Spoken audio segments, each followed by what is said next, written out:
जो खुद से हार नहीं मानता उसे हराना बेहद मुश्किल होता है। इसी बात के उदाहरण है हिंदवा सूरज, मेवाड़ मुकुट, वीर शिरोमणि महाराणा प्रताप, जिन्होंने अपने से कई गुना विशाल मुगल साम्राज्य के आगे कभी घुटने नहीं टेके और अंततः दिवेर के युद्ध में रुद्रावतारी मेवाड़ी राणा ने मुगल सेना को चीर के मेवाड़ को पुनः केसरिया रंग में रंग दिया। ये वही जंग है जिसमें महाराणा प्रताप ने दैत्यकार बहलोल खान को घोड़े सहित बीच में से चीर दिया था, जिसके बाद 36,000 मुगल सैनिकों ने महाराणा प्रताप के आगे आत्मसमर्पण कर दिया था, जो कि भारत के इतिहास का किसी भी राजा के सामने किया गया सबसे बड़ा आत्मसमर्पण था। अफसोस सिर्फ इस बात का है कि हमारे इतिहास में इस जंग को वो स्थान नहीं मिला जो दिया जाना चाहिए था। खैर, आज हम आपको दिवेर के इसी भीषण युद्ध की पूरी कहानी बताने वाले हैं, पर उससे पहले इस वीडियो को लाइक और आपके अपने चैनल बी हिस्टोरिक को सब्सक्राइब कर लीजिए।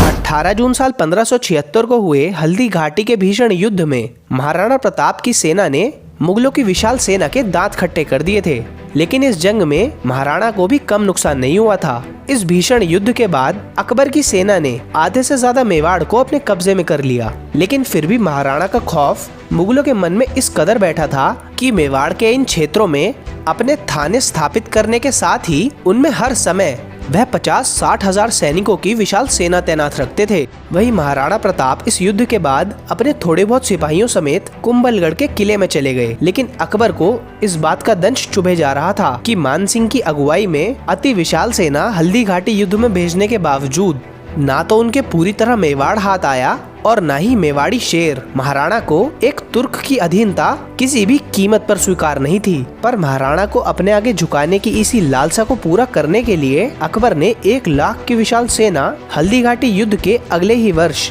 कुंभलगढ़ को घेरने के लिए भेज दी। इस समय आर्थिक और सैन्य तौर पर महाराणा प्रताप युद्ध की स्थिति में नहीं थे और इसी बात को समझते हुए उन्होंने वह किला त्याग दिया, जिसके बाद अपने परिवार एवं सैनिकों के साथ वह जंगलों में रहने चले गए। इसके बाद भी अकबर ने महाराणा हुकुम को पकड़ने के लिए 5 बार 1-1 लाख की विशाल सेनाएं भेजी, पर वह तब भी महाराणा हुकुम को पकड़ नहीं पाया। महाराणा हुकुम ने शाही ठाट बाट को त्याग कर जंगलों में रहना, घास की रोटी खाना या कई दिनों तक तो भूखा रहना भी स्वीकार किया। वह यह सारे कष्ट सिर्फ अपनी मातृभूमि को स्वाधीन कराने के लिए सहते रहे, लेकिन अब उनके सामने एक अति विशाल समस्या थी। मेवाड़ को स्वतंत्र कराने के लिए जरूरत थी एक बड़ी सेना की, पर महाराणा प्रताप के पास सेना खड़ी करने के लिए धन बिल्कुल नहीं था।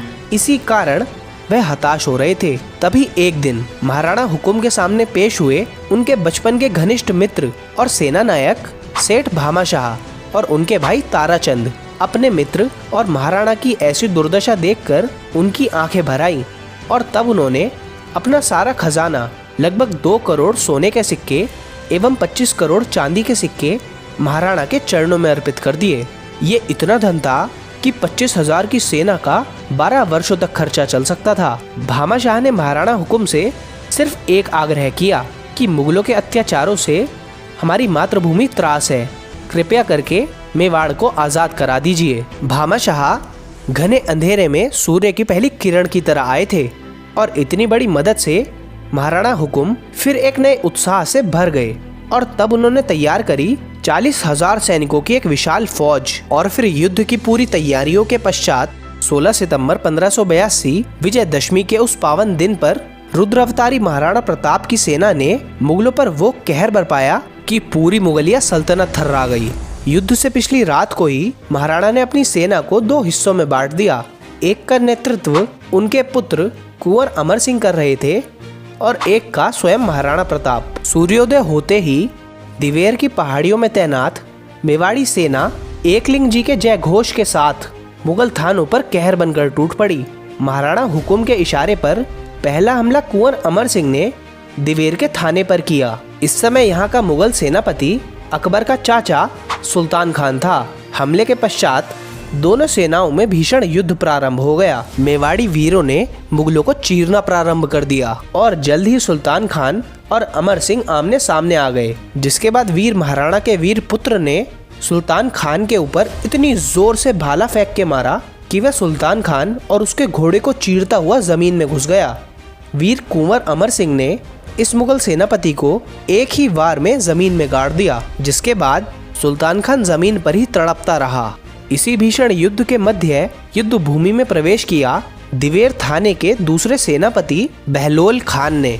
हाथी जैसे बदन वाला बहलोल खान अकबर का बेहद पसंदीदा सेनापति था। अकबर को इसकी ताकत पर बड़ा अभिमान था। ऐसा बताया जाता है कि वह अकेला 50-50 आदमियों पर भारी पड़ता था। अत्यधिक ताकतवर होने के साथ ही वह एक नंबर का अय्याश एवं क्रूर था और आज तक वह एक भी जंग नहीं हारा था। इस युद्ध भूमि में वह हाथी पे सवार होके अमर सिंह की तरफ बढ़ने लगा। तभी मेवाड़ी सरदारों ने उसके हाथी की टांग काट दी, जिसे बहलोल खान जमीन पर गिर पड़ा, पर तुरंत खड़ा होके वह घोड़े पर चढ़ गया और तेजी से अमर सिंह की तरफ बढ़ने लगा। तभी उस पर महाराणा प्रताप की दृष्टि पड़ी और उन्होंने सामने आकर उसका रास्ता रोक लिया। फिर तब एक तरफ था हाथी जैसा अय्याश एवं क्रूर मुगल सरदार बहलोल खान, जो किसी पर भी रहम नहीं करता था। वहीं दूसरी तरफ थे तेजस्वी नेत्रों वाले हिंदवा सूरज महाराणा प्रताप, जिसके बाद दोनों योद्धाओं के बीच युद्ध आरंभ हो गया। महाराणा हुकुम ने कुछ देर तो बहलोल खान के साथ एक तरह से मजाक में ही युद्ध किया, पर फिर कुछ ही देर में वीर शिरोमणि महाराणा प्रताप ने मात्र एक वार में बहलोल खान को बिल्कुल बीच में से घोड़े सहित चीर दिया, जिससे उसके शरीर का आधा हिस्सा एक तरफ और दूसरा हिस्सा दूसरी तरफ गिर गया। दानव स्वरूप बहलोल खान का ये हश्र किया मेवाड़ मुकुट ने। उनके इसी रौद्र रूप को देखकर मुगल सेना ने तुरंत हाथ खड़े कर दिए और 36,000 की बड़ी मुगल सेना ने उनके आगे आत्मसमर्पण कर दिया, जिसके बाद महाराणा प्रताप ने दिवेर को अपने अधिकार में ले लिया और इसी के पश्चात उन्होंने मेवाड़ के 36 और किलों को मुगलों से आजाद कराया। अकबर का घमंड अब टूट चुका था। पूरे हिंदुस्तान पर मुगलिया परचम लहराने का उसका जो ख्वाब था, वह इस मेवाड़ी शेर ने कभी पूरा नहीं होने दिया। मुगल साम्राज्य के बीचम बीच मेवाड़ पूरी शान से आजाद खड़ा था। महाराणा हुकुम ने मात्र चित्तौड़, अजमेर और मंडलगढ़ को छोड़कर पूरे मेवाड़ पर पुनः केसरिया ध्वज लहराया। इसके बाद भी अकबर ने मेवाड़ जीतने का काफी प्रयास किया, पर वह कुछ न कर सका और फिर अंततः उसने मेवाड़ विजय का स्वप्न छोड़ दिया और फिर मुगल सेनाओं ने कभी मेवाड़ की तरफ आंख भी उठाकर नहीं देखा। मातृभूमि को निरंतर संघर्ष के बाद स्वतंत्र कराकर यह परम प्रतापी एकलिंग अवतारी हिंदवा सूरज मेवाड़ मुकुट महाराणा प्रताप साल 1597 में शेर के शिकार के दौरान जख्मी हो गए और इन्हीं जख्मों के कारण वह मृत्यु को प्राप्त हुए। अगर ये हादसा न हुआ होता तो शायद महाराणा बाकी के 3 किलों पर भी केसरिया ध्वज लहरा देते। दोस्तों, हल्दी घाटी के युद्ध के बारे में तो हमें बहुत कुछ बताया जाता है, पर महाराणा प्रताप ने इसके बाद दिवेर जैसे युद्ध में किस अदम्य साहस का परिचय दिया, वो हम लोगों को ज्यादा नहीं बताया जाता। तो मेरी आपसे रिक्वेस्ट है कि महाराणा प्रताप की ये वीर गाथा आप ज्यादा से ज्यादा लोगों तक पहुंचाइए। तो चलिए फिर मैं जल्द लौटूंगा भारत माँ के ऐसे ही किसी वीर सपूत की वीर गाथा के साथ। तब तक के लिए जय हिंद, जय भारत।